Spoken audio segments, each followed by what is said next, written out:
Start na. Sino ho rito na maraming nakuha ngayon pong hapon? Praise God, hallelujah. Yun lamang pong maunawaan natin yung kahalagahan na kailangan po nating lumaban. Yan po ay maggagaranti sa atin ng tagumpay sa ating pong pagsunod sa ating Panginoon. Amen? Praise God. So wag ho tayong panghihinawaan na lumaban. Bagamat nakakapagod, but along the way, ang sabi ng Panginoon, they that wait upon the Lord shall renew their strength. Marirenew, magkakaroon ng pagbabago. O magpapababagong sigla kapag ang mga Kristiyano ay nakita po nila na kailangan po talagang lumaban. Amen? Alam niyo, nung dumating po si Lord sa atin, buhay. Wala pong pinalampas si Lord o pinasingit na kaaway sa kanyang buhay mula simula hanggang dulo. Talagang bantay sarado siya. Prayer sa umaga, prayer sa gabi. Minsan nag-overnight mag-isa. Akala nung kanyang mga disciple, hindi na siya natutulog. Kasi nakita nila gabi na, nagpe-pray pa siya, tapos natulog na yung mga disciple. Paggising nila, nandun pa rin, parang hindi natulog. Yung pala, nung natulog na sila, nakatulog na rin si Lord, tapos nung magising, naunang nagising si Lord, nagpray, nauna pa nagising sa kanila, kita nila, hindi natulog si Lord. Actually, nakatulog po siya. Kaya lang, yung bang strictness, yung pagiging stricto ni Lord sa kanyang sarili, na huwag siyang masingitan. Hello? Ganun po kalupit yung ipinaglaban sa atin. No? Kaya tayo naman po ay gusto niyang erase up as a remnant. Na tayo po yung kanyang seed, yung mga binhi. At yung mga binhi na ito ay extension ng kanyang buhay sa earth. Sabi mo sa iyong katabi, extension ang buhay mo ng buhay ni Lord. So, makikita po natin yan doon sa Isaiah 53. No? Kung makikita natin na ang purpose, bakit tayo tinaniman ng binhi, at yung binhi na yan ay walang iba kundi si Lord. That's why inside of you, there is a seed that cannot be overcome. That seed is someone who will overcome. Sabi mo sa iyong katabi, merong seed sa'yo. So ayaw ng kaaway na ma-unlock yan. Ayaw ng kaaway na maka-breakthrough yan. Ayaw ng kaaway na maintindihan mo yung buhay na yan. Makikita po natin dito, sabi niya, okay, sa verse 10 or verse 8. Yung verse 8 niyang Isaiah 53 na yan, makikita po ninyo, sabi niya, He was taken from a prison and from judgment. And who will declare His generation? For He was cut off from the land of the living. Ito po yung namatay siya. For the transgression of my people, He was stricken. Verse 9. Sabi niya rito, and they made His grave with the wicked, but with the rich at His death, because He had done no violence, nor has any deceit in His mouth. Verse 10. Sabi niya, yet it pleased the Lord to bruise Him. He has put Him into grief when you make His soul an offering for sin. Pansinin niyo yung ginawa, oh. Ito yung nangyari. Anong sinabi niya?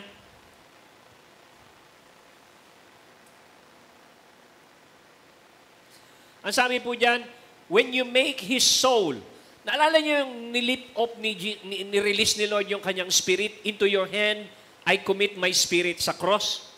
Tapos yung kanyang katawan, nasa grave. Ano nangyari sa kanyang soul? Ito po yung nangyari sa kanyang soul. He make His soul an offering for sin. Kasi ang niredeem ay yung ating kaluluwa na nagkasala. So, He shall prolong His days. Pansinin niyo yung word. He, Jesus, He shall prolong His days. Tingnan natin dito sa Amplified version na ito. Sabi niya rito, He shall prolong His days, sabi niya rito. Ito, sabi niya, If He would give Himself a guilt offering, an atonement for sin, he shall see his spiritual offspring, he shall prolong his days, and the will, good pleasure of the Lord shall succeed and prosper in his hand. Ano yung ipoprolong niya? Yung kanya pong days, yung kanya pong buhay sa mundong ito ay ipoprolong ng kanyang spiritual offspring. Sino yung spiritual offspring na yon? Sabi mo sa iyong katabi, walang iba kung hindi ikaw. So, dahil po diyan, kailangan po nating maintindihan na yung pong itinanim na binhi na ito, for example, mangga. Itinanim yung binhi ng mangga. After 10 years, 15 years, lumaki na siyang puno, makikita mo na yung pinagkunan na puno ay eksaktong-eksakto, kamukhang-kamukha, walang pagkakaiba. Why? Kasi yung itinanim ay same DNA. Kaya doon sa parable of the seed, sino yung seed? Yung word. Sino yung word? Si Jesus. Si Christ yung word. Itinanim yung word. Saan? Sa ating spirit. Yung DNA nun is the same DNA potential ni Kristo nung nabubuhay siya dito sa earth. At yun yung ayaw ng kaaway na i-cultivate natin, makita natin yung potential na yon at i-work out yun at palaguin. Kaya nga, yung seed na ito, bata pa lang, si Jesus Christ, physically, sa tiyan ni Mary, pinapatay na. Hinahunting na siya. Ayaw niya. Bakit? Sapagkat nasusulat, it was written that the seed of the woman, talking of Christ, ang siyang dudurog ng ulo ng ahas.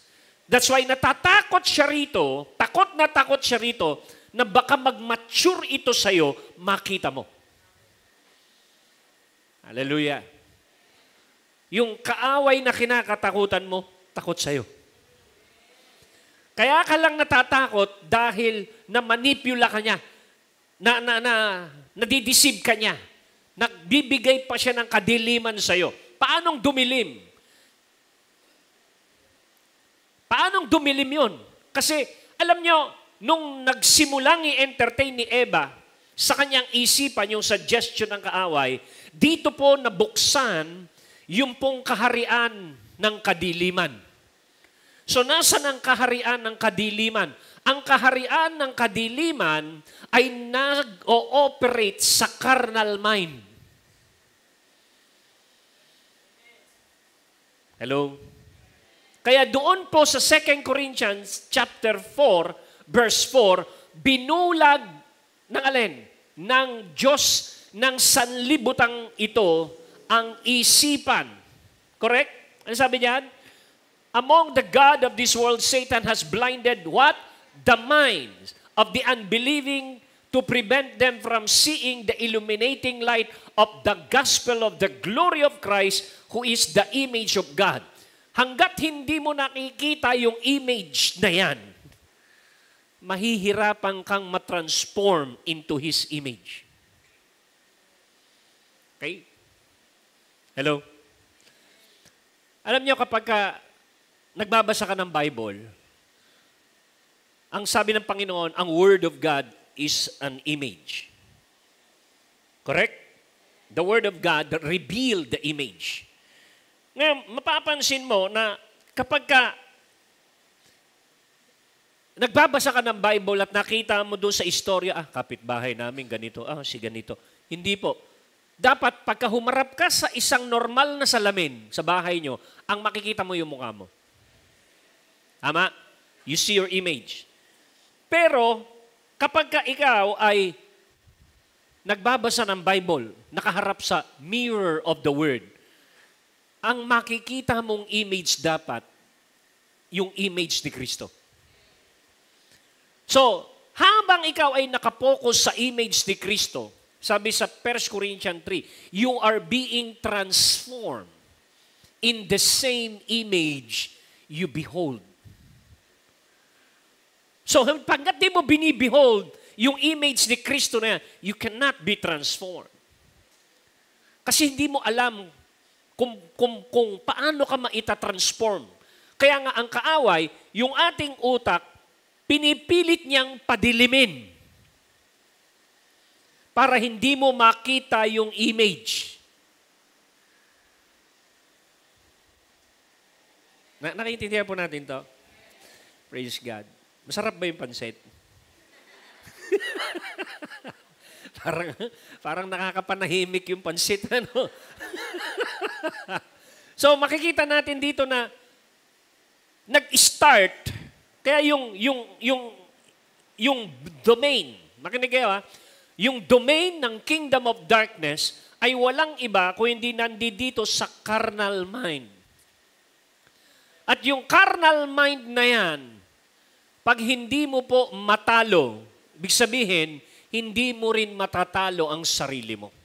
Konektado yung carnal mind na yan sa sarili mo, sa flesh. Pag sinabing carnal, sa flesh.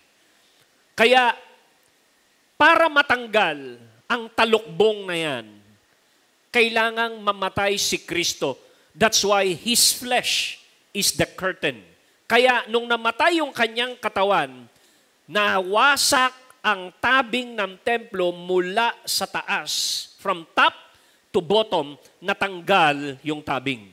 Yun po yung talukbong, yun po yung kurtina na naghihiwalay sa kaluluwa at sa espiritu. From Holy of Holies to Holy Place.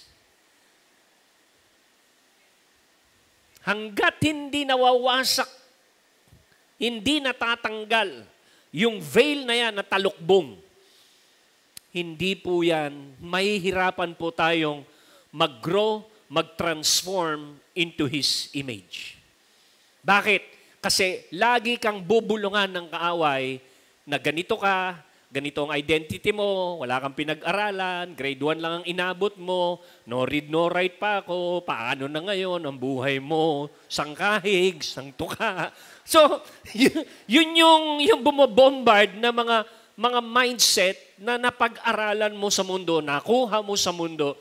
In short, lahat ng orientation mo sa mundo, kay maganda o pangit, no? Lahat ng yan na nakuha mo sa earthly realm ay nagiging parte ng tinatawag na kurtina o talukbong. Kaya nung mapansin ni Pablo yun, yung nakuha niyang kurtina na knowledge, sabi niya, nung madiscover niya yung tunay na knowledge, sabi niya, mga basura pala to. Isang tambak ng basura. Isang bundok ng dumi ang kanyang nadiskubre na nandoon sa loob. That's the reason why there must be a constant renewing of the mind.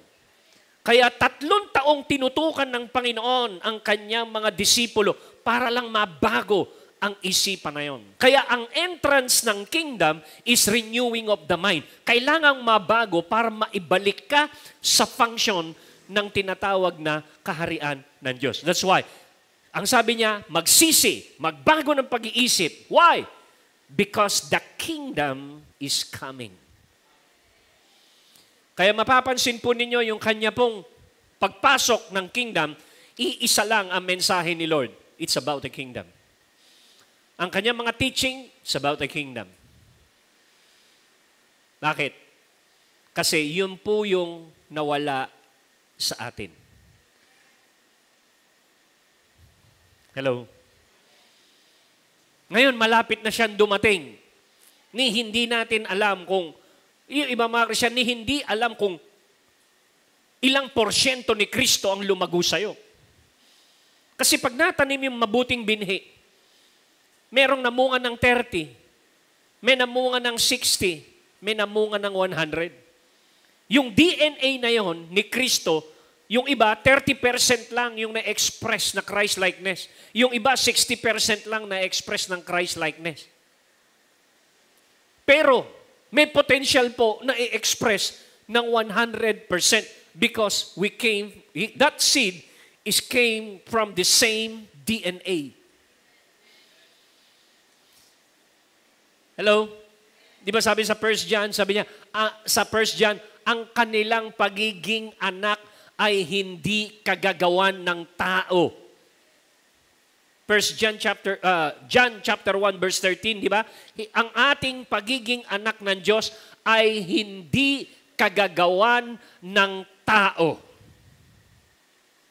Kung hindi, kagagawan ng Diyos. Pansin niyo, we who owe their birth neither to bloods nor to the will of the flesh, that of physical impulse, nor to the will of man, that of natural father, but to God.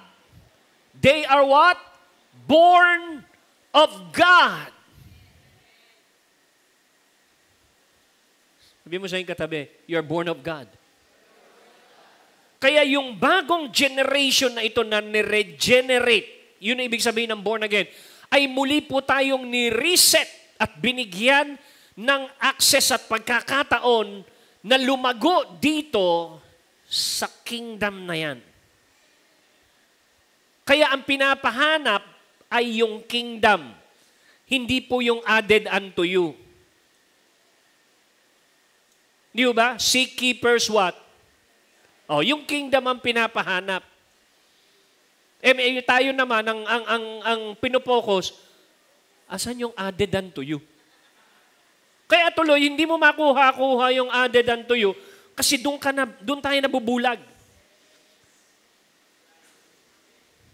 Hello? So, hindi tayo lalago doon sa tinatawag na kingdom na ito hanggat hindi nababaklas ang kortina na nagbablanket sa ating mind na nag-ooperate ang kingdom of darkness in a carnal mind. No, meaning to say, yung consciousness mo sa earth, yung consciousness mo sa physical realm, yung consciousness mo sa paligid ay kailangang masurpas, mag-dominate yung consciousness ng kingdom so that you could cooperate with the kingdom upang ma-regulate mo at hindi ka maapektuhan ng kung anong physical na nandito sa earth. Parang ang daling pakinggan, ang hirap gawin. Kung napanood niyo po yung Matrix ni Neo, malaki po maganda pong illustration yon. Alam niyo, kinakabitan lang siya rito ng parang tubo rito ng computer. Nakaupo lang siya ngayon. Nawawala siya sa mundo. Pumupunta siya doon sa loob ng computer at doon nakakalipad siya. Walang limit. Walang limit. Meron siyang kalaban doon na virus, pero natatalo niya yung virus na yon. Ganon din po sa realm ng spirit. Sa realm ng spirit, sa kingdom of God, once na tayo naintindihan natin yung consciousness na yan, at doon tayo mas conscious kaysa ating physical realm, marirealize mo kung anong klaseng kingdom itong ibinigay sa'yo. That's why this kingdom is a kingdom that cannot be shaken. Sa sobrang consciousness ni Lord sa kingdom, hindi po siya apektado ng physical world, physical realm. Naalala niyo, nagkaroon ng bagyo sa dagat? Hindi siya apektado ng bagyo. Mas conscious siya doon sa kingdom consciousness na yon kaysa doon sa nangyayaring bagyo sa physical. Yung mga nasa physical, ayun, sila Peter, Lord, mamamatay na tayo. Lord, di ka ba nag-aalala sa amin? Yun po yung reaksyon ng mga taong nasa physical.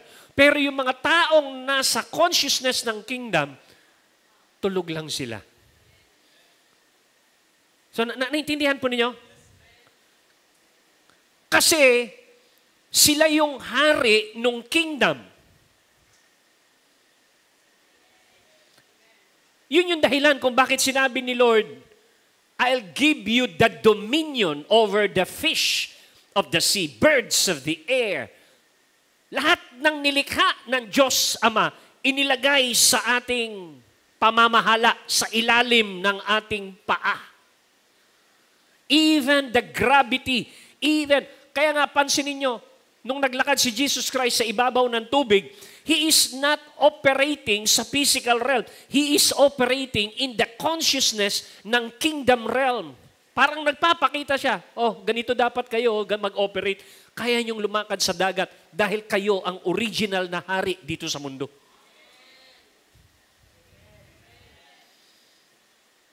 So kung mapapansin mo si Jesus nung nag-ooperate dito sa mundo, He is operating lower than God. Yun po yung standard o picture na lower than God. At yung lower than God na yon ay walang iba na tinutukoy sa chapter 8 ng Book of Psalm, walang iba kung hindi ikaw. Sabi mo sa iyong katabi, kaya mo pa ba to?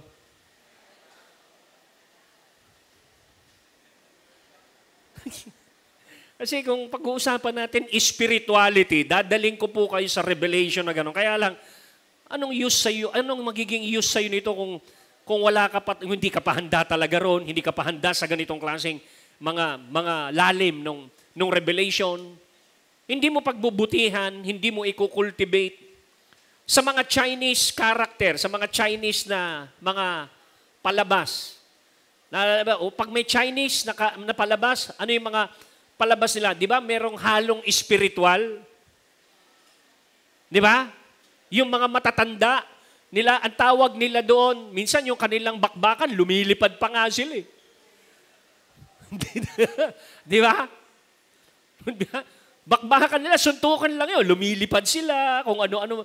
Kaya nga namamangha tayo doon sa namanood sa kanila eh. Tapos yung kanilang mga pinag-uusapan, yung mga master nila, nakaupo lang, tapos relax na relax. Bakit? Kasi pinapakita nila doon sa kanilang relaxation, they are on a higher realm of cultivation. Ang tawag nila, cultivation. Dahil ang haba ng kanilang pagsasanay sa spiritual, ng mga yoga, ng mga kung ano-ano, hanggang sa sila ay umabot sa mataas na realm of sensitivity. Kaya nga pati bala, pag biniril mo sila, ginaganon lang. Bakit? Ganun ka.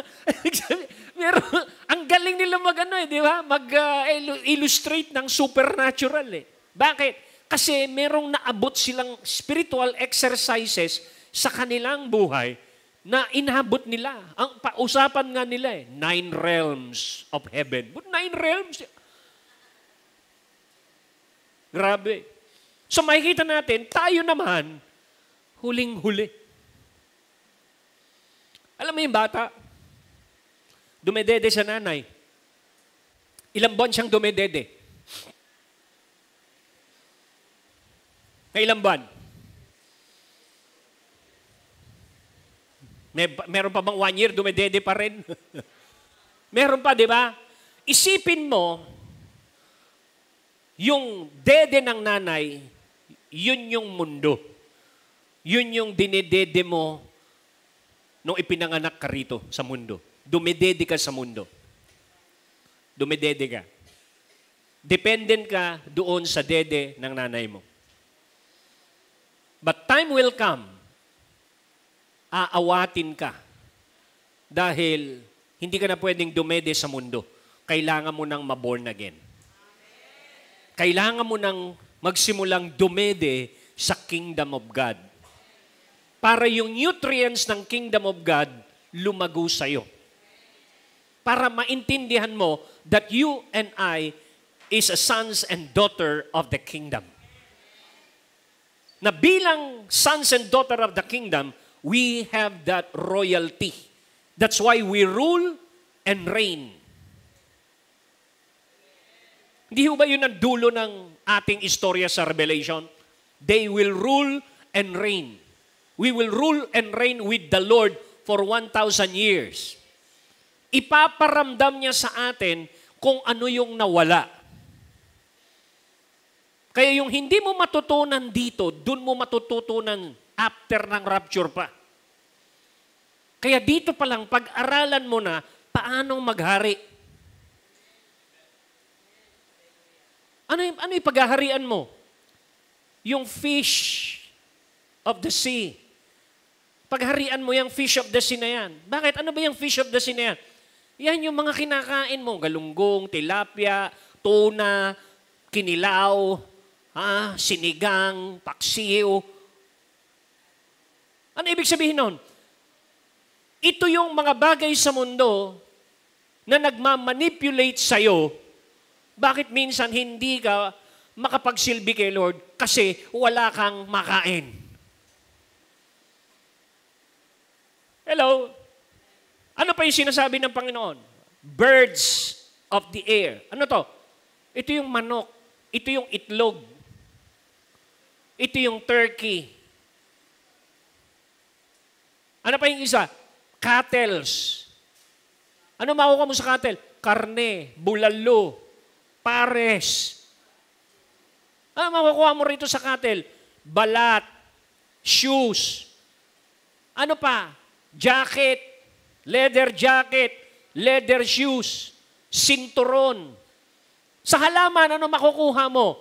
Diyan galing ang mga damit, mga gamot, mga medicine.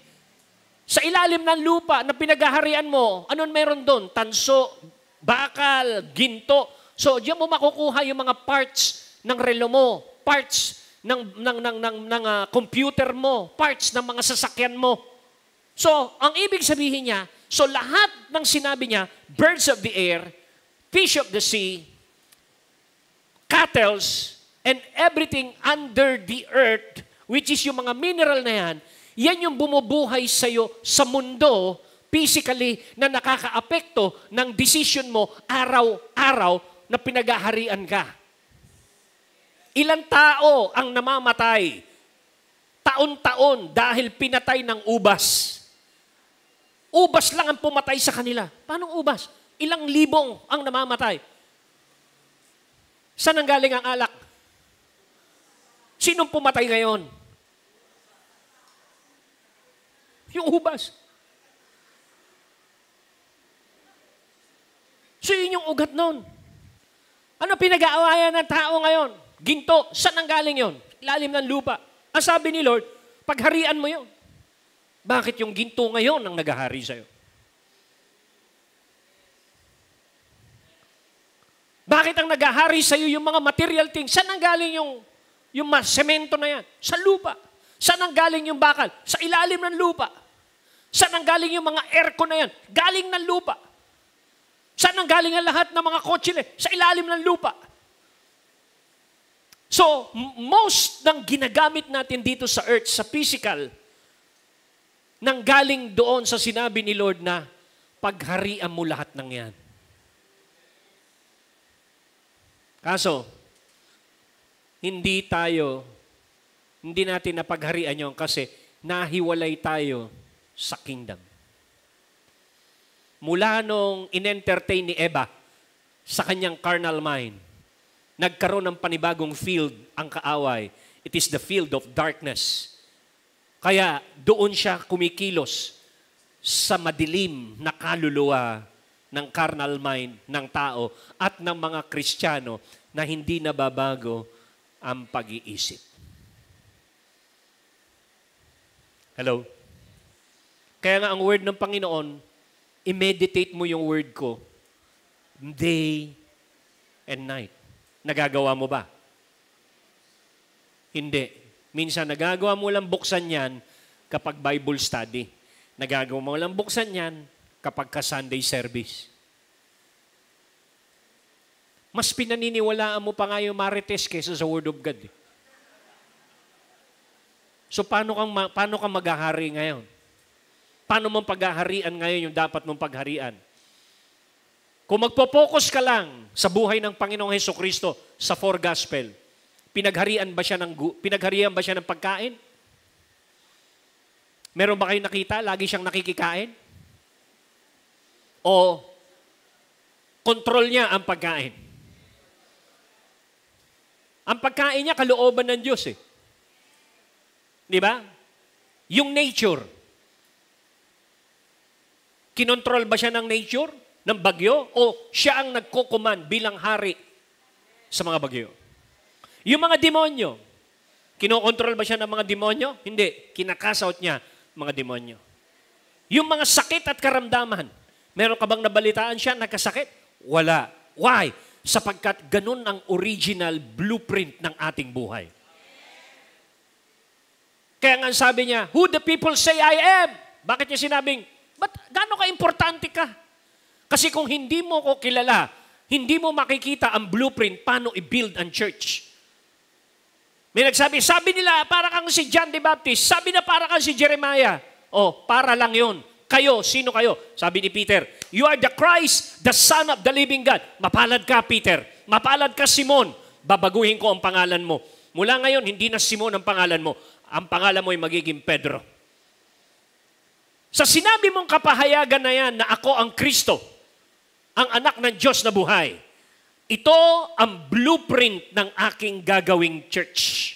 Ibibuild ko ang aking church. Sino yung church? Ikaw. Sino ang blueprint ng church? Ikaw. Ipinahayag yung blueprint na yon. Ano yung blueprint? The Christ, the Son of the living God. So yun yung magmumultiply sa atin. Kaso, ang church, pag pinapioneer, kailangan building, kailangan sound system, kailangan ng aircon, kailangan ng mixer, kailangan ng yan para magkaroon ng church. Hindi ho church ang tawag doon. Mga instrument lang yun, hindi ho church. Ikaw yung church. Ang binibuild natin, hindi yan. Ang binibuild natin ay yung pong mga tao doon sa blueprint. Kapag hindi ka marunong bumasa ng blueprint, hindi mo kayang basahin ang blueprint.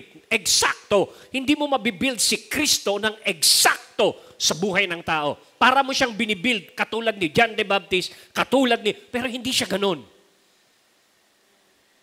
Kalungkot ang body of Christ. Kanya-kanya ng build, kanya-kanya ng pataasan ng ihi, kanya-kanyang payabangan, kanya-kanyang paramihan. Hindi naman ganun ang blueprint. Ang blueprint, si Kristo lumalago. Yun ang tunay na church growth. Lumalago si Kristo sa'yo. Kaso nawala. Kaya nililigaw tayo ng kaaway na ma-sidetrack, ma-focus sa iba para mawala ka doon sa blueprint. Kasi baka mag-focus ka at mag-mature si Kristo sa'yo. Pag mature na si Kristo sa'yo, wala na ang kaaway. Titirisin na natin siya sa ating mga paa. Yun ang kanya kinakatakutan. Baka mag-function ka, mag-mature ka, mag-function ka ng katulad ni Kristo. Yun ang ayaw niya.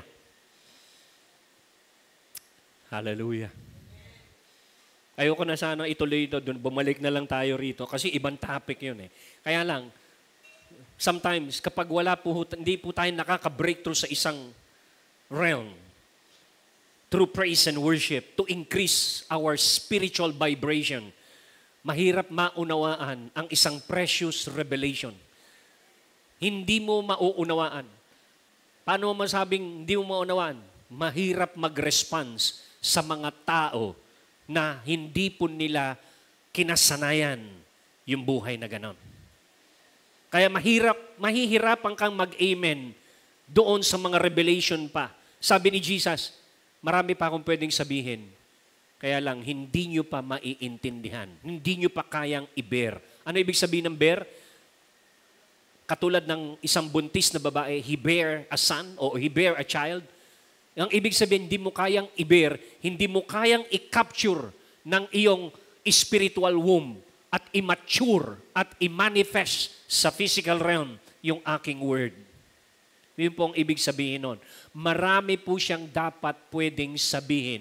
Kaya lang, hindi yan kakapit sa spiritual na womb mo. Pero, ipapadala ko ang Holy Spirit para tulungan kang maunawaan ang sinabi ko at sasabihin ko sa'yo. Naintindihan po ninyo? So, hindi ako ang tagapagturo nyo. Ang tagapagturo nyo talaga ay walang iba kundi ang Holy Spirit. Ako'y dumadaloy lang. Kaya lang, merong pong urge minsan sa akin na huwag mo munang ibigay kasi hindi pa handa yung iba. Naalala yung sinabi ng Panginoon? Huwag mong ibigay ang perlas sa baboy. Bakit? Yuyurakan niya lang yan. Ano ibig sabihin? Ang mga treasure ng Panginoon, parang perlas. Ibibigay mo yun sa tao na karnal. Ibibigay mo yun sa tao na hindi pa nagre-repent. Ibibigay mo yan sa tao na kung saan ang kanyang lifestyle, matapos siyang makapagbasa ng Bible, matapos siyang mahugasan, matapos siyang makaramdam ng kabutihan ng Panginoon, balik siya sa putik ng kasalanan. Kaya sabi ni Lord, huwag mo ibigay yung treasure na yan sa mga baboy.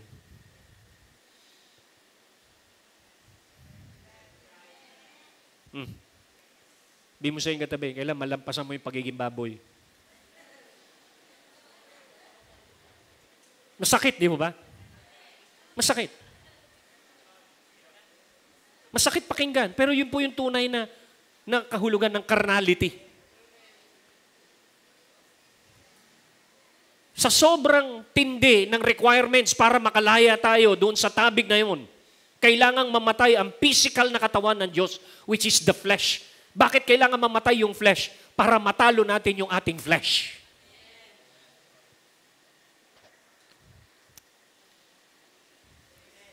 Amen? Katapos kung mamuhay tayo rito sa mundo, gusto nating paglingkuran lang natin si Lord sa isang level na relax tayo, komportable tayo, walang kasakri-sakripisyo. So, paano tayo lalago? Kung hindi natin yayakapin yung sacrifice. Paano tayo lalago? Hindi tayo lalago pagka gusto nating paglingkuran si Lord sa napakasarap na buhay na mundo to the point na hindi na aktibo ang iyong pananampalataya. Paano magiging aktibo ang pananampalataya mo kung meron kang 10 milyon sa bangko? Na kaya mong sandalan, physically. Doon ka nga inaawat ng Panginoon para makalaya ka sa isang rehas, sa isang kulungan na walang rehas. Ano yon? It's called carnality. It's called self. Na kapag natalo natin ito, saka pa lang tayo magkakaroon ng access sa kingdom. Pag wala tayong access sa kingdom, hindi ho natin makukuha yung benefits ng kingdom that all of these things shall be added unto you. Hindi ka tutungtong sa added unto you. Bakit? Kasi hindi ka maka-access sa kingdom. Bakit? Kasi ang hinahabol mo hindi yung kingdom. Hinahabol si Jesus dahil nakatikim sila ng tinapay. Ang hinahabol mo yung blessing, hindi yung kingdom. Kaya kahit ilang convention pa ang marinig mo, ilang Bible study pa ang marinig mo, na nandiyan ka, present ka, every convention, nakikinig ka na nakikinig, pero hindi ka makarinig. Titingin ka ng titingin ng mga revelation, pero hindi mo makita talaga. Why? May balakid. Ano yon? The flesh. The self.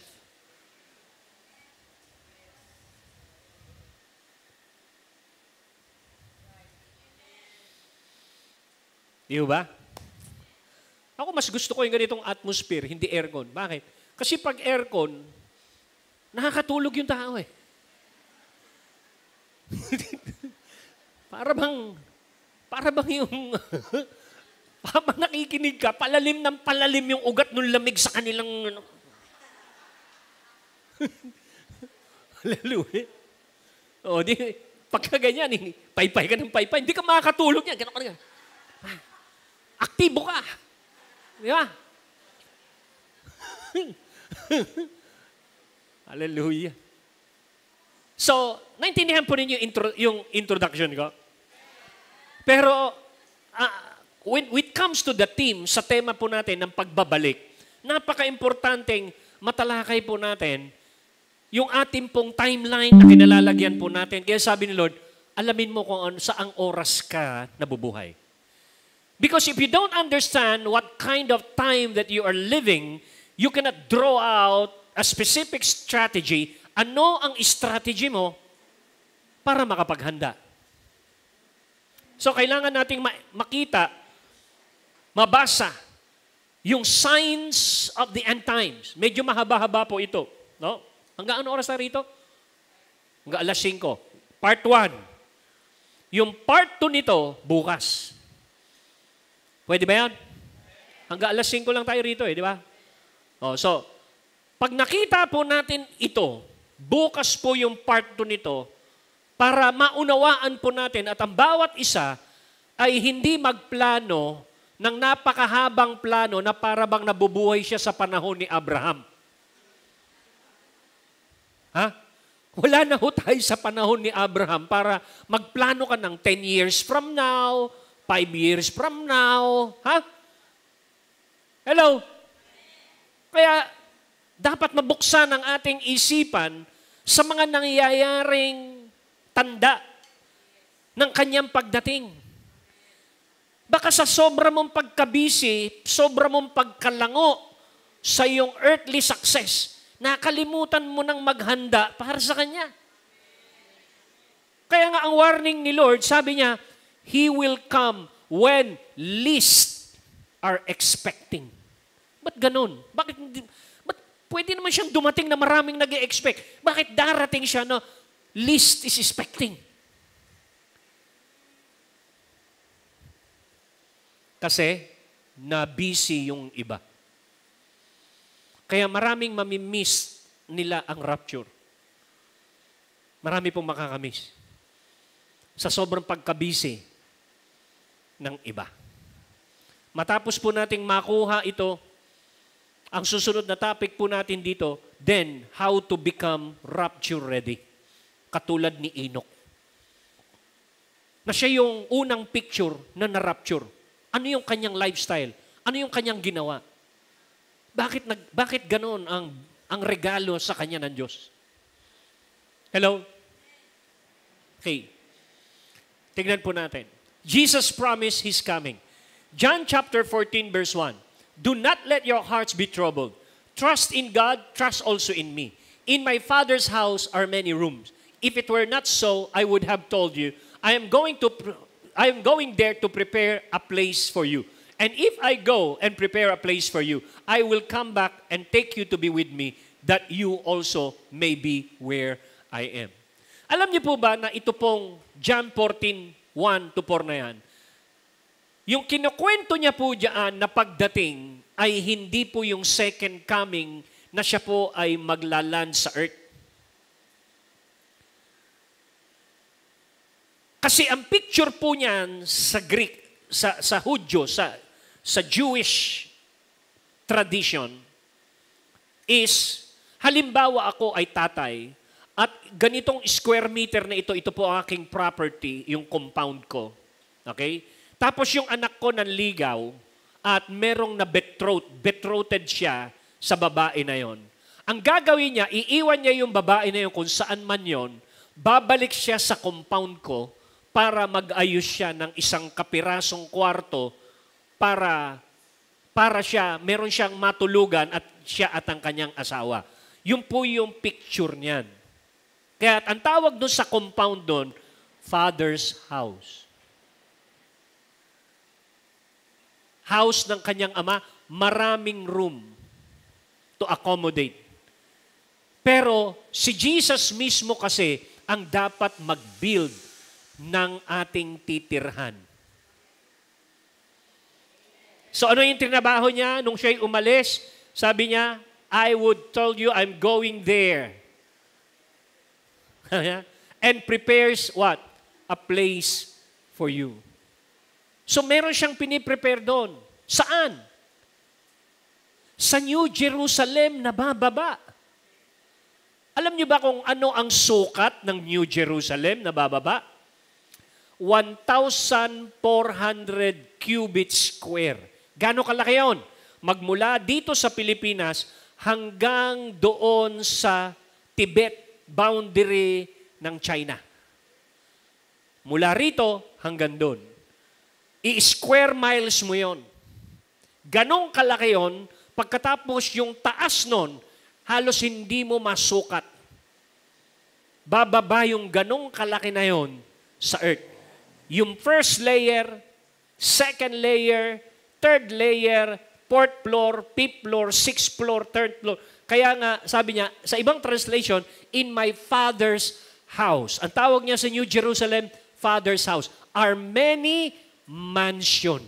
So ano yung binibuild niya sa atin?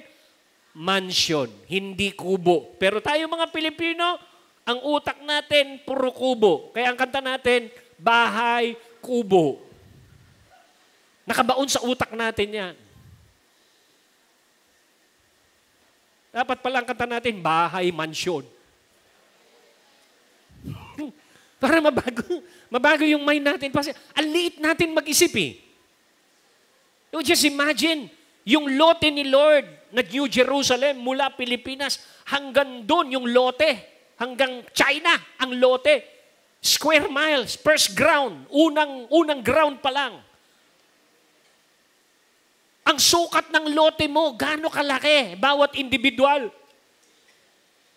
Kaya nga mansyon yung kanyang binibuild para sa iyo. Hindi mo pa nakikita, hindi mo pa naririnig, hindi pa nararanasan ng tao ang inihanda ng Diyos sa mga umiibig sa Kanya. Hallelujah!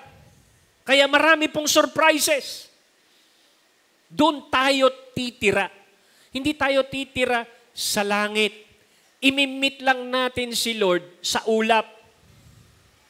Correct? After 7 years, bababa tayo. Correct? Parehas ba tayo ng Bible na binabasa? After 7 years, matatapos ang Armageddon, bababa si Jesus to establish the kingdom sa Jerusalem. Tama ba? Tapos magsisimula ang 1,000 years reign. Matapos tayong maghari at pagharian ng mundong ito for 1,000 years, yun po yung patikim ng walang hanggan. Starting pa lang ang eternity. Matapos yung 1,000 years, saka pa lang bababa yung New Jerusalem. So that the earth, the heaven and the earth becomes one.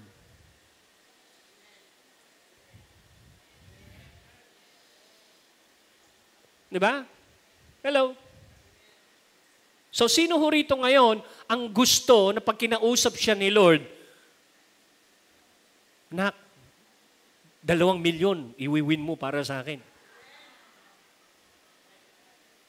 Magkita-kita na lang tayo doon sa dulo. Di ba? Forever tayong dito sa earth. Kala mo doon ka, hindi. Yung heaven na nga bumaba New Jerusalem. Yun yung fulfillment nung prayer ni Lord, let your kingdom come, let your will be done on earth. Papasok sa earth.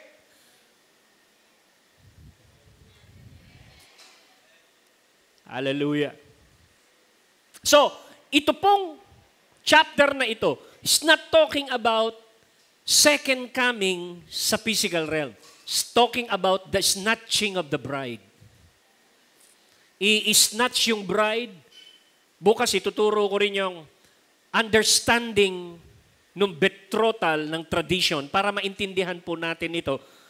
No? Bakit si Rebecca binigyan ng mga gifts, binigyan ng bracelet, bakit may mga ganon sila? Bakit ka binigyan ng gifts of the Holy Spirit? Bakit ganon? Kasi malaking kinalaman yan doon sa future na kasalan. Nagsimula ang Bible sa kasalan, magtatapos sa kasalan. Ang unang himala, ginawa sa kasalan. Ano tinihan nyo? Yung pagkaka-rapture sa atin, doon sa ulap, ano nangyayari doon? Kasalan.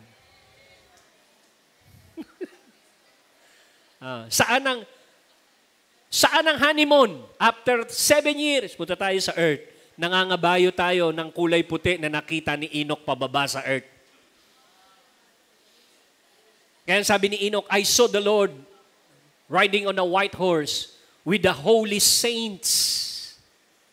Hindi mga anghel, holy saints na nangangabayo pababa sa earth. Yun yung mga na-rapture. Kaya pag hindi ka na-rapture, hindi ka makakasakay sa kabayo.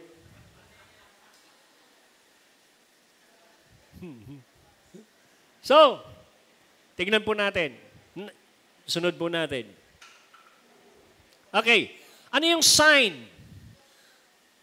Alam niyo na sinasabi ng mga, Lord, ano ba ang sign ng iyong muling pagbabalik? Ito, pagbabalik ha. Coming, touchdown on earth.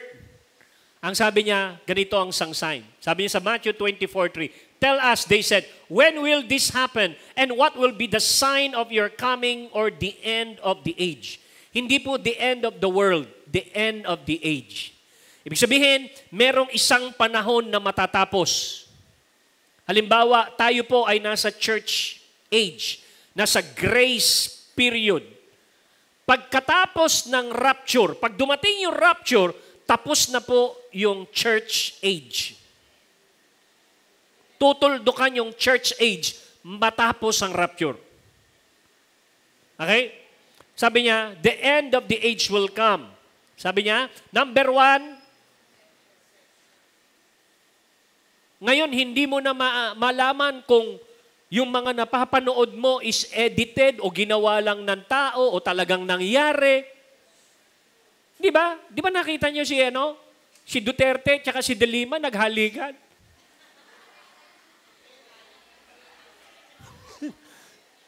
Kung titignan mo, parang totoo. Pero AI yun eh.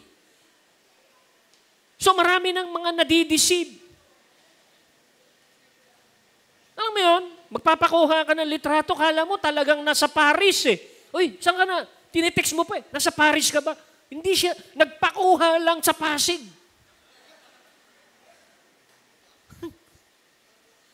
So maraming mga deception. Hindi nyo ba napansin? Ang tindi ng mga deception ngayon. Digital na ang deception. Dati nung 90s, nagtuturo ako ng mga end times. Natatakot yung mga tao sa end times na mga teaching. Pero nung dumating po yung vaccine, sabi ko, huwag kayong magpapabaksin. Ay, yung iba, hindi kasi naintindihan yung end times. Sa sobrang takot nila, nagpabaksin. Naging kontrabida pa ako sa maraming pastor at church. Pero nung nabuko na ngayon, kung ano resulta ng vaccine, sakali lang ni-realize, tama pala si Pastor Henner, ba't di tayo nakinig? Kasi, you were deceived. Paano kang na-deceive? Sa pamamagitan ng takot. Tinakot ka. Kung ano-ano pinakikita sa TV, kung ano-ano pinakikita sa social media, nakalutang sa dagat, huwag hahawakan, huwag kung ano. Hindi ho ganun nakakahawa yun. Hindi na loko ka lang. May pamask-mask ka pa. Di ba? Tapos ngayon, nakita mo, niloko pala tayo. Meron i-release na mas fatal ang kaaway. Kasi tuloy-tuloy po yung depopulation na yan 3 years ago. Kaya mayroon kayo nababalitaan, isang malusog na atleta, bumabagsak na lang. Nung inotopsy, barado puso, barado utak, barado yung mga major organ. Nag-accumulate yung spike protein sa loob ng katawan as toxic nung ipinasok. Anytime, pwede silang pumutok. Pwede na lang silang tumumba. Sa sobrang takot nila, nagpabaksin sila. At ang sabi ng mga scientists, yung mga tao na yun na nagpabaksin, na binago na yung kanilang DNA. At hindi na ho sila sa pananaw ng patent ng Diyos. Hindi na ho sila pag-aari ng Diyos sa kanilang termino. Baka matakot kayo sa mga nagpabaksin. Makinig kayo. Ang sabi ng word, kapag dumating yung time na ganon, huwag kang matakot sa pumapatay ng laman. Kundi matakot ka sa Diyos na kayang magdala ng kaluluwa mo sa impyerno. So kung nagpabaksin ka, patawarin mo, mingi ka ng tawad kay Lord. Lord, patawarin mo ako, natakot ako eh. Para akong si Pedro na didinay ka. Hello? Tapos mag-detoxify ka. maraming paraan para ma-flush out yung mga bagay na yan. Hallelujah. Nakakapanahimik tong topic na to. Para bang, para bang ano no? Kasi alam niyo po, deception is so rampant. Hindi natin alam na yung ginagawa natin, nadideceive na pala tayo in our own hurt, in our own debt. Tayo na mismo nagdadala ng sarili natin sa hukay because we were what? Deceived. Ang unang sinabi ni Lord, huwag kang magpapadeceive. Ilang beses niya sinabi sa Matthew 24 yan? 3 beses. Alam niyo, pagka pinaulit-ulit ng Panginoon ng isang bagay, ang ibig sabihin nun, ito'y lubhang napakahalaga. Nabigyan mo ng tuon. Ngayon nga po, puro Puro digital na Kaya nang i-project. Hindi mo na kayang i-project dito. Kaya na lang i-project sa building, i-project doon sa ere, i-project kahit saan-saan. Yung mga larawan. Kaya nga sabi ni Lord, huwag kayong papadaya. Pagka sinabing nandun siya, huwag kayong maniniwala. Sabing nandun siya, huwag kayong maniniwala. Bakit? Hologram lang yun. Deception. Kaya ang tindi ng technology ngayon, AI na ang sumasagot. AI na gumagawa ng mga design. AI robot na ang gumagawa ng trabaho ng mga tao. At yan ang kokontrol sa atin, mga robot, one day. Kapag ka naiwan ka sa Great Tribulation, robot ang kalaban mo. Hello? Mga drone, kahit saan ka pumunta, tignan ka nila. Pag hindi na-identify ang mukha mo sa system nila, papatayin ka nila. Pag ayaw mong magpatatak, ayaw mong magpalagay ng microchip sa ulo, dito, sa right hand. Alam niyo, gumastos pa ang gobyerno ng ilang bilyon kung saan dapat ilagay yung microchip na kayang mag-recharge. Alam niya kung sinong nag-reveal? Isang Baptist pastor. Sabi niya, alam ko kung saan lalagay yan. Sa right hand, dito. At dito po sa lid. Dahil yan po yung exposed sa araw para mag-recharge yung battery ng lithium. Right hand, forehead. Nagsimula yan sa ating mga credit card. Nagsimula yan. Ngayon, ini-scan mo na lang yung cellphone mo. Time will come, gaganong ka na lang, nakuha mo na sweldo mo. Kakamay ka lang sa isang businessman, nagkapalitan na kayo ng data information. Ganun kabilis ang technology. Kaya nga nakaka-deceive. Deception. May deception saan? Sa military, sa economy, sa science, sa NASA. Naniniwala ba kayo may nakarating sa buwan? Naniniwala kayo? Walang nakarating sa buwan. Puro panloloko yung mga ginawa ng mga US, mga NASA. Kinuha lang yung sa isang studio. Walang nakarating sa buwan. Ganun tayo dinaya. For example, paano tayo dayain ng medical? Bawal yung sobrang alat, sobrang ano. Pero pagka ikaw ay emergency ha? Sasaksakan ka ng dextrose. Ano ilalagay sa'yo? Saline. Ano yung saline na yon? Soluble sodium salt. Bakit? Para matanggal ang mga bara-bara mo na tubig sa kidney, kailangan ng salt. Yung dextrose nila, puro salt yun. Pero sabi ng doktor, bawal sa iyo ang salt. Yung salt nila gamitin mo sa emergency.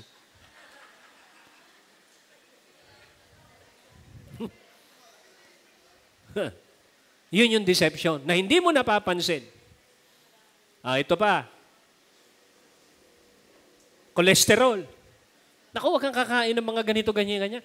Hindi mo kailangan niya kasi tataas ang cholesterol mo. Makinig kayo. There is no such thing as bad cholesterol or good cholesterol. Dinaya tayo ng mundo niyan. Alam mo ba yung utak mo gawa sa cholesterol? Ha? Kapag ka nagkulang ka ng cholesterol, yung sinasabing bad cholesterol, pagka kulang ka nun, inatake ka sa puso. Hindi ka makakaabot ng ospital, patay ka. Bakit? Kasi yung sinasabi mong bad cholesterol, sila yung mga emergency volunteer na pupunta doon sa mga veins mo para ibuka ang daluyan ng mga veins mo para hindi ka maatake sa puso. Baliktad, di ba? Kaya nga si Dr. Navarro, ang tawag sa kanya, Dr. Bulalo. Ang gamot na ino-offer niya is bulalo.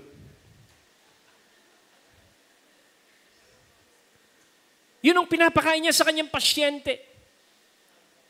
Para ano? Para ma-perk up ang yung choline. Yung choline na yun yung pagkain ng brain. Kaya meron kayong makikita sa Book of Psalm na ganitong verse. And they feast themselves with marrow. Yun yung bulalo. Bakit daw tayo kailangan magpiesta nun? Dahil mayaman sa choline. At yung choline ay pagkain yan ng nerves ng utak. At kapag katama ang nervous system, magiging accurate ang bato ng information sa mga major organ.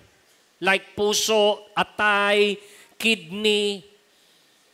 Kaya kapag kamali ang bato ng system, ng nerve system sa utak, magmamalfunction ang mga major organ.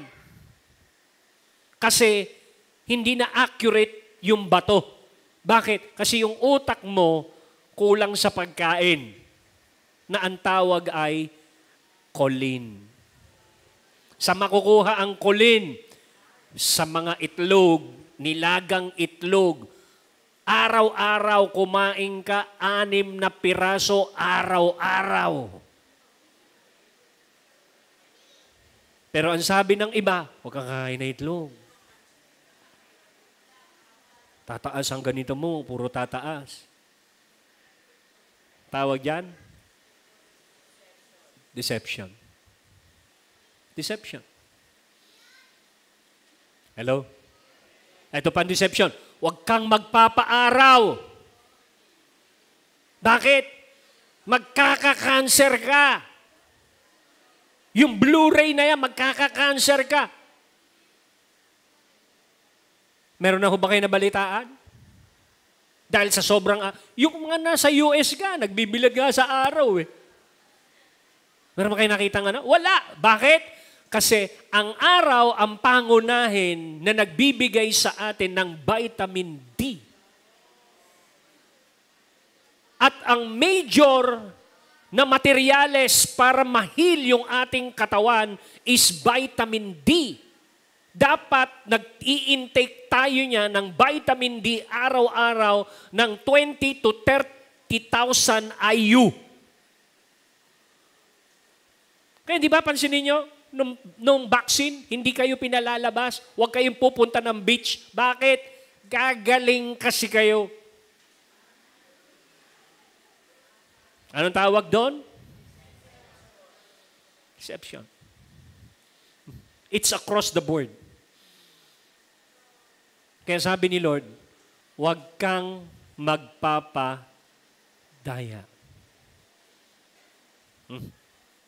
Nakikinig ba kayo kay Kibuloy? Di ba siya yung Son of God? Appointed Son of God? Ngayon, nakulong na yung Son of God. So, paano ngayon yung mga sumunod sa kanya? They were deceived. Hello? Ano pa? Eto. Ayan dyan ang Ukraine. Ukraine war. Ano pang war na nag-i-impend? Ngayon, merong trade war. Ang China at ang US, nagtaas ng mga tariff. Ano pa ang mga rumors of war ngayon? Yung Thailand, yung Taiwan, yung China, Japan. Ini-stir up na ngayon, naghahanda na sila sa Third World War, sa nuclear war. Ang Israel, walang katapusang gera. Pagod na sila sa gagagera. Kaya pag dumating si Antichrist, nag-offer ng peace, madadaya sila. Kasi ang tagal na nilang nilolong ang peace. They will be deceived by that peace treaty. Kasi noon pa lang, puro gera na sila. Bakit natin ito sinasabi, ina-expose mga kapatid? These are information para mabasan mo kung ano ang nangyayari accurately sa mundong ito at maintindihan mo yung panahon na kinalalagyan mo so that we could draw out a strategy at ano pa ang gagawin natin sa natitira nating panahon. Sasayangin mo ba sa beach yan? Hindi ko sinabing wala kang karapatang mag-beach. Pero ang sinasabi ko, yung natitira nating oras should be spent wisely for the glory of God and makuha niya, mapigsilbihan niya ang full potential ng kahalagahan.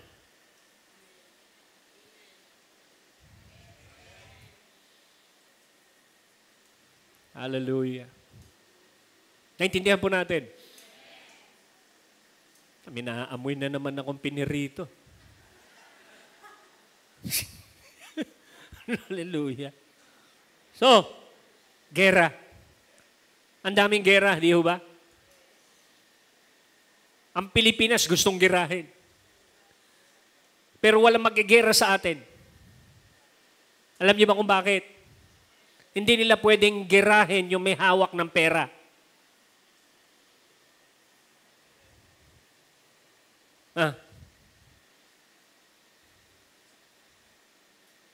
Di ba sa kanta pa lang natin, ang bayang kong Pilipinas.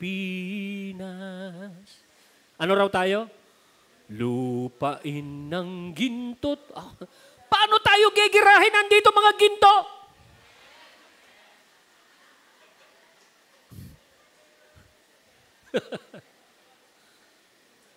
Hallelujah. Wars. Ang pinag-uusapan ngayon sa gulo ng gobyerno natin, gera. Paano lulusubin yung Malacanang? Tayo, nagigera. Civil. Ano pa? Because of that, dahil sa epekto ng gera at iba't ibang mga plague sa mundo, sino ho rito nakita yung Australia, yung kanyang dagat, naging kulay pula na. Parang nangyayari na naman yun sa Egypt. History repeat itself. Ano pa? Earthquake. Ayan. Katatapos lang ng earthquake saan? Sa Thailand. Anong daw ang kasunod this month of April? Pilipinas daw. Big one. Month of April, tsaka May. Huwag muna kayong magagawin ng area ng mga high-rise building sa Makati. Baka madali kayo.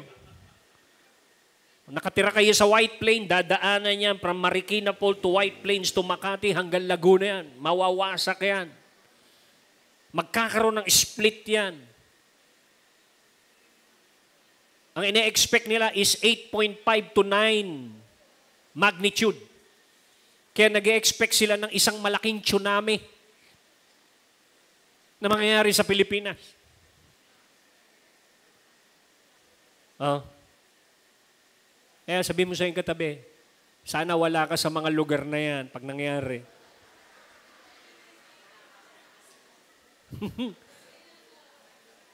Kasi pagka end times po ang pinag-uusapan, nakakatakot talagang pakinggan eh.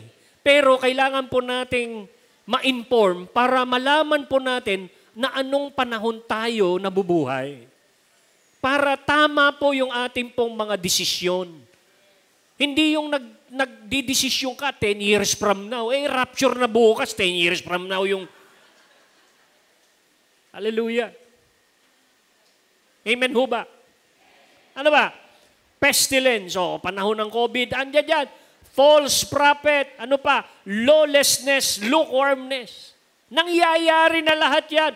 Signs pa lang yan, ha? Start pa lang yan. And yet, the end is not yet. Preaching of what? The kingdom. Ang isa sa pinakahuli, magkakaroon ng intensified preaching of the kingdom, which is the harvest. At saka palang sinabing, then the end will come. So magkakaroon tayo ng trabaho ng preaching of the kingdom. Hindi po ipara yung ating pong church sumikat. No, yung kingdom, until the kingdom of this world will become the kingdom of our Lord. May trabaho tayo. Saka palang sasabihin na, then the end will come. Ay, nako, 5 minutes na lang tayo. Ko-closing tayo sa part 1. Okay. Alam niyo po ba na nagkaroon ng peace pact ang Israel sa Bahrain, sa UAE? Nagkaroon na po sila ng peace treaty. Alam niyo ba ang sinasabi ng Bible patungkol sa peace?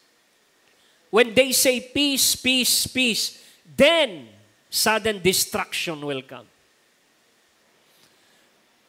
One world government ay pinapast track na ngayon. Di ba niyo napapansin yung mind conditioning sa amin? Nakalagay, 1 kainta, 1 antipolo.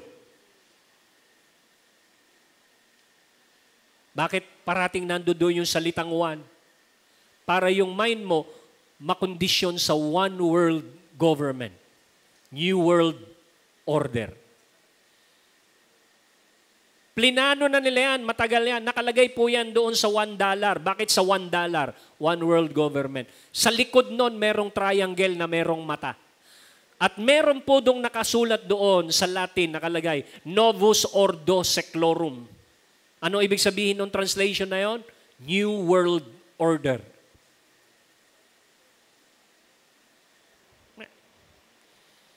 Roman Pope, top Muslim sign, one world religion agreement. So lahat puro one na. Meron pang ang prophecy, prediction ng isang time traveler daw kuno sa US.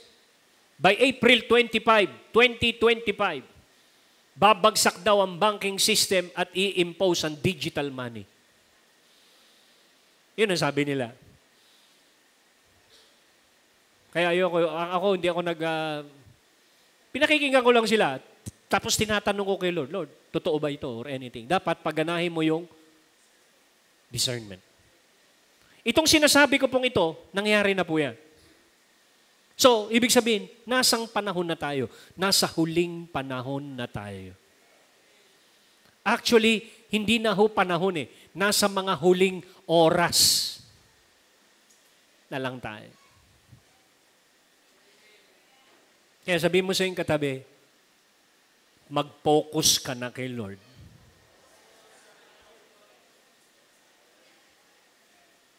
Ha? Wala na magkikwit, wala na tayong dapat gawin, wag na kayong manlalamig, wala nang sama ng loob. Bakit? Hindi ka mararapture pag hindi ka marunong magpatawad. Masyadong bibigat ang buhay mo. Hindi ka aangat. Hello? Nagkaroon ng peace treaty itong tatlong ito nagigera sa Israel. Russia, Turkey, Iran. Sila ngayon yung alay papunta para labanan ang Israel. Bakit sila nag-unite? Bakit sila naghahanda? to attack Israel. Dati magkakaaway ang mga yan eh. Pero ngayon naging magkakampi. Bakit kaya? Kasi nangyayari na yung sinabi ni Lord na mga nations will realign themselves and attack Israel. Russia, Iran, Turkey agree to advance Syrian peace. So, makikita natin dito yung huli. The word of the Lord came to me, Son of man, set your face against Gog and the land of Magog, the chief prince of Meshech. Pag sinabing Meshech, Moscow, Tubal, prophecy against him, and say, this is what the sovereign Lord says, I am against you, O Gog, a chief of prince of Meshech and Tubal, Persia, which is Iran ngayon, Cush, which is Africa, and Put will be put them all the shields and helmet, also Gomer, with all troops, and Bet Togarma, from far north, with all its troops, that many nations with you, get ready, be prepared, you and all the hordes gathered about you, and take command of them. Sinihin niyo? Yung nations na ito, ang siyang aatake sa Israel. At ito pa ang matinding sign ngayon sa Israel. Ang pinag-uusapan na major ngayon na issue sa Israel ay yung pagtatayo ng templo. Sa April 25, magsisimula silang mag-alay ng red heifer, yung baka. Magsisimula na silang mag-alay, i-restore na nila yung priesthood, i-restore na nila kung paano sila nag-aalay noon. At aantayin na lang nila yung pagtatayo ng third temple. The moment na ang third temple ay naitayo, pahihintulutan niya ni Antichrist for 3.5 years. Pero babasagin niya after 3.5 years. Magdidiman siya ng pagsamba. Ipapasok niya ang kanyang kabayo sa templo at doon magigising ang mga Israelite na itong tinanggap nilang Kristo na ito ay hindi pala tunay na Kristo. At that time, doon palang magpe-pray ang Israel ng tunay na Messiah. Yun yung sinabi ni Lord Jesus, you will never see me again, Israel, until you say, blessed is he who comes in the name of the Lord. At pag nag-cry out na ang Israel, yung susunod na 3.5 years is the battle of Armageddon. Doon na tayo magsisimulang maghari, establish ang kingdom sa mundo. Hallelujah. Pero alas 5 na, so bukas na uli. Amen? Sino ito maraming nakitang information? So hindi po tayo para maging ignorante sa ating kapanahunan.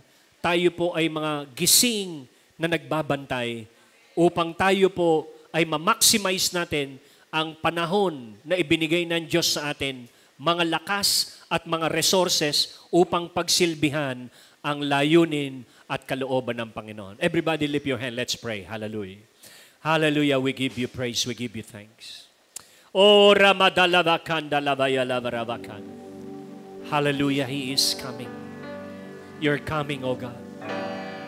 Panginoon, nakikita namin ang mga signos, ang mga sign. Hayaan mo, Panginoon, na kami ay maging handa at hindi spiritually na tulog. Na kami, Panginoon, ay mapabilang sa wise virgin.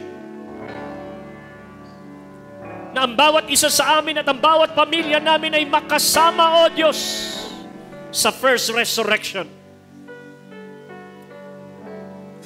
At masalubong ka namin sa ulap na handa. I look up and I saw my Lord coming.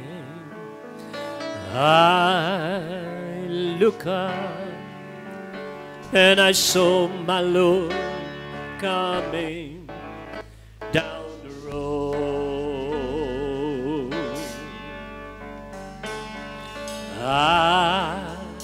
look up, and I saw my Lord coming.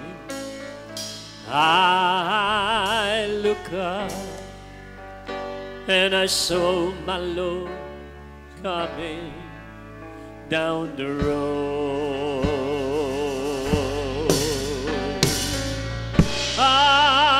Hallelujah, He's coming.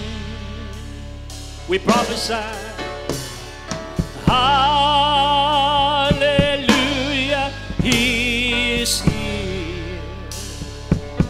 Yes, Lord. Hallelujah, He is coming. Yes, oh God. Hallelujah, He is here. I look up. I look up, and I saw my Lord dying. And I look up, and I saw my Lord dying on a tree.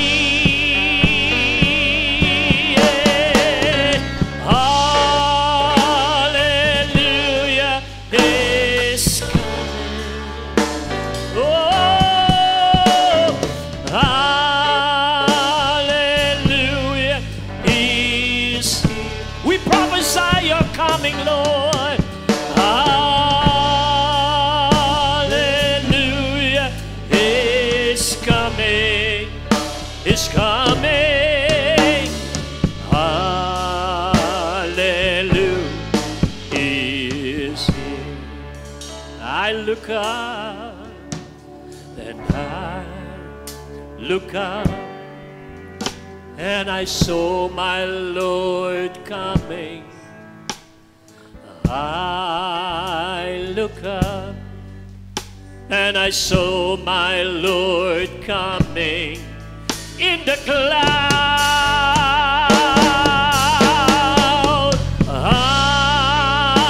Hallelujah, He's coming. Are you ready, church? Hallelujah, He's here. Oh, hallelujah, He's coming.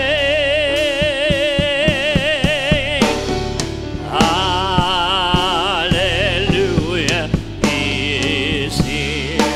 One day, oh, one day I look up, and I see my Lord coming.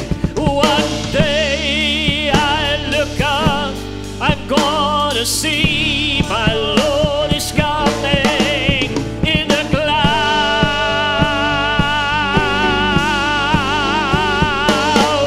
Oh, hallelujah, He's coming. Are you ready? Singing hallelujah, He's here. Everybody prophesy, prophesy. Oh, hallelujah, He's coming. He's coming. Hallelujah, He's here. Yes, my people, I am coming. Yes, my people, I am here. Can you feel me? Yes, my people, I am coming. I am coming to take you home. Oh, hallelujah, He's coming. Oh, hallelujah, He's here. Yes, oh God, yes,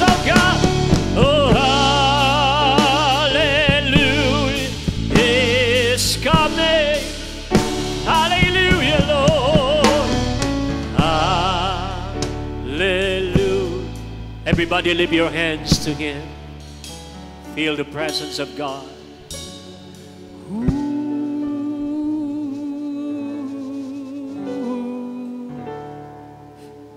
Feel the atmosphere of His coming. Feel the atmosphere of holiness and the purity of His coming.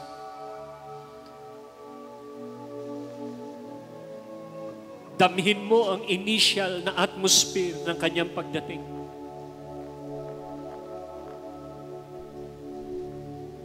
The holiness of His presence is a message to the church. Be ye holy, for I am holy.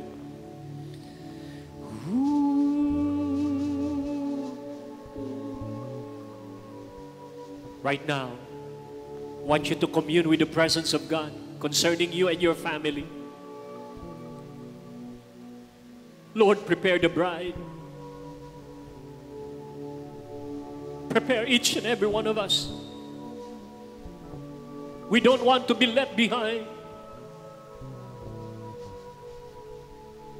Let there be a new level of seriousness and urgency to prepare for your coming. Hallelujah.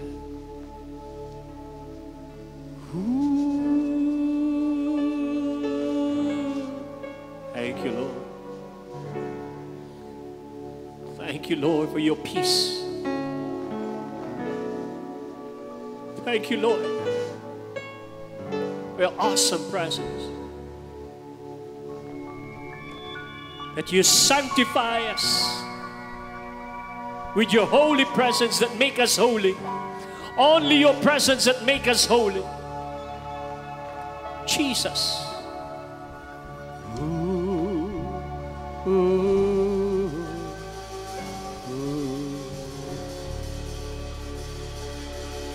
Pasalamatan mo ang Panginoon sa iyong naramdaman ngayon, sa iyong nararanasan ngayon. Pasalamatan mo ang Diyos. Selyuhan mo ng pasasalamat ang iyong natutunan at laging maging handa sa Kanyang pagdating.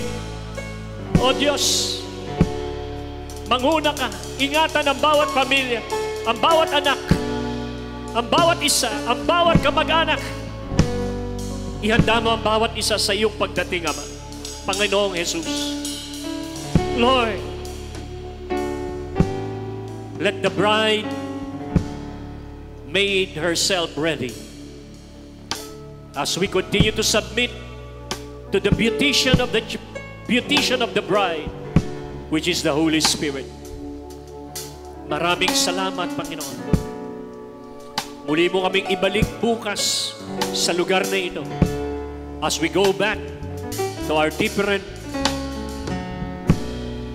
place, O God. Ingatan mo ang pag-uwi ng bawat isa. Hayaan mo, Panginoon, sa natitirang araw ng bukas ay mas lalo mo pa kami ilalim at ihanda sa pangalan ni Jesus. We give you all the honor and glory. In Jesus' name we pray.